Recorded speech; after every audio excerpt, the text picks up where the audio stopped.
l'éducation par le sport. Ok. C'est plus international du sport. Est-ce que tu veux en parler? Ça peut être ça, On peut en parler. on peut en parler. Pas environnemental, le bateau il arrive environnemental. 2024. Nous on embarque l'association Play International. Donc c'est une association qui promeut l'éducation par le sport dans les zones un petit peu sensibles. On emmène des enfants à bord, on leur fait découvrir le bateau. Et puis ils vont évidemment suivre la course tout au long de ce tour du monde. Tu auras des rapports journaliers avec eux, enfin hebdomadaires, comment ça va se Ouais, passer? pas journalier, mais chaque semaine, je raconte un peu la course. J'ai un espèce de carnet de bord et je raconte la course et à ses enfants et puis à tout le monde en général, de toute façon, parce que ça va être la 3e édition où j'ai ce fameux carnet de bord. Voilà, donc ça devient maintenant une habitude. À la fin de chaque semaine, j'envoie en vocal parce que c'est impossible à taper. Et plus les bateaux accélèrent, moins on arrive à taper au clavier. Donc maintenant, je le fais en vocal et puis j'envoie ça chaque semaine. Et puis ça sort notamment dans le Dauphiné libéré. Fortinet Best Western, c'est un foiler de première génération. C'est un bateau de 2016, mais qui a été upgradé avec des grands foils. Et alors il n'est pas aussi rapide que les bateaux neufs, mais il est quand même bien rapide. Et effectivement, on rigole sur le clavier, mais même des fois sur le téléphone, j'arrive pas à taper un message, quoi. Tellement Donc, c'est tellement ça bouge, ça tape. On l'a vu notamment au retour à la base là.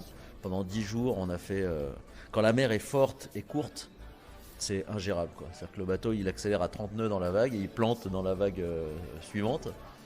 Je me suis ouvert le crâne d'ailleurs à l'arrivée de la course. Tu vas mettre un casque peut-être? Je vais mettre un casque, mais mettre un casque c'est pas évident toujours, parce que tu peux pas porter un casque pendant 10 jours ou pendant, pour le coup là, 3 mois.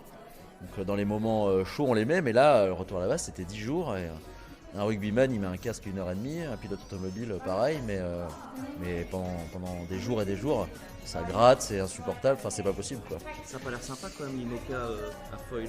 Il y a des bons moments quand même, parce que quand le bateau il vole c'est quand même incroyablement dingue, mais c'est vrai que dans la mer ça tape beaucoup, et là ça devient fou, quoi. Je parlais il y a pas longtemps avec Anthony Marchand qui est en train de naviguer sur Actuel, et il me dit oh là là, qu'est-ce que c'est dur vos bateaux, les nôtres sont plus confortables. Oui, c'est ce qui se dit que les ultimes seraient moins durs que les IMOCA, enfin, nouvelle génération. Tout est plus grand, donc ce qui est dur en ultime, de ce que j'en sais, c'est que tout est immense. Donc rouler une voile, c'est encore plus long que nous.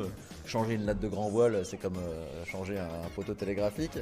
Mais par contre, ça vole au-dessus de la mer et ça tape moins. Nous, le truc fou avec ces bateaux, c'est qu'ils ricochent sur les vagues. Et à chaque fois, ça fait un plat et ça te cogne le dos. Il faut fermer la bouche, que sinon ça te claque les dents. Enfin, ça a été dur pendant 10 jours sur le retour à la base. On s'est tous demandé à l'arrivée comment on allait faire sur le Vendée Globe. Et tout à l'heure, j'étais assis à côté de Yannick Verstappen, là pendant la conférence de presse. Et je le voyais sur son téléphone pendant un certain moment. Il regardait, je pense son équipe doit en train de monter ça en ce moment, il regardait les amortisseurs de siège. Ah oui, donc on est tous là, dans l'ergonomie, dans la protection du marin. Ouais, c'est C'était déjà le cas en 2020, mais là c'est encore plus. Ouais, c'est encore plus. À l'arrivée en 2020, on parlait tous de comment faire aller nos bateaux plus vite. À l'arrivée du retour à la base, donc c'est-à-dire quasiment la dernière course avant le chantier d'hiver de l'année, avant le Vendée Globe, on parlait tous de comment on allait survivre à bord. Le gagner, je sais pas, mais je vais essayer de faire du mieux que je peux. Effectivement, c'est le Vendée. On a vu que c'était pas un sprint comme une transat où tout peut arriver. On l'a bien vu au précédent Vendée.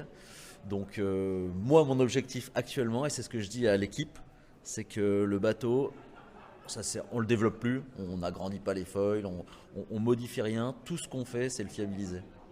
Donc j'ai fait mes 2 précédents Vendée en mode dégradé. Mon premier Vendée quasiment sans safran et mon deuxième avec sans voile d'avant avec un riz dans la grand voile. Donc là, je me suis déjà, si je pouvais le faire, peut-être pas à 100%, mais à 90% du potentiel du bateau, ça pourrait être pas mal. Ouais, faut voir, mais enfin, je sais pas, je peux pas dire ça évidemment, mais en tout cas, tout peut arriver. Ça marche. Merci Romain. Merci.